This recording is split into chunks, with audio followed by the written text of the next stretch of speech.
Hi friends, ഇന്ന് നമ്മൾ കർണാടകയിലെ അതിപ്രശസ്തവും പുരാതനവുമായ ഉടുപ്പി ശ്രീകൃഷ്ണ മഠത്തിലാണ്.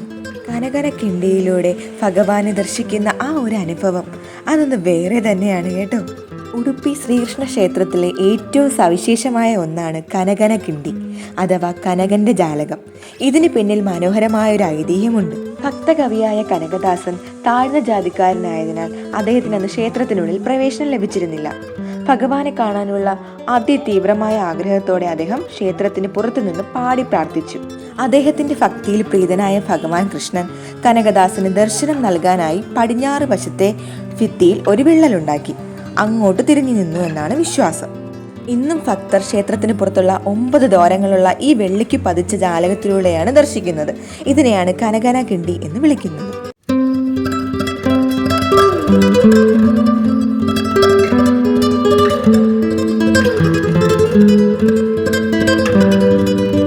ക്ഷേത്രത്തിൻ്റെ ഉള്ളിലേക്ക് കടക്കുമ്പോൾ ആദ്യം തന്നെ നമ്മൾ സ്വീകരിക്കുന്നത് വലിയൊരു ശംഖിൻ്റെ മാതൃകയാണ്.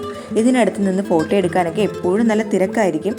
ഈ കാണുന്ന സ്ക്രീനിലൂടെ ഭഗവാന്റെ പൂജകളും മറ്റും ഭക്തർക്ക് തത്സമയം കാണാൻ സാധിക്കും. ഇതാണ് ഗീതാ മന്ദിർ. സമയക്കുറവ് മൂലം ഞങ്ങൾ അതിനകത്തൊന്നും കയറിയില്ല. ഈ കുഞ്ഞു വീഡിയോ നിങ്ങൾക്ക് ഇഷ്ടപ്പെട്ടു എന്ന് കരുതുന്നു. സപ്പോർട്ട് ചെയ്യുക. എല്ലാവർക്കും നന്ദി. Thank you.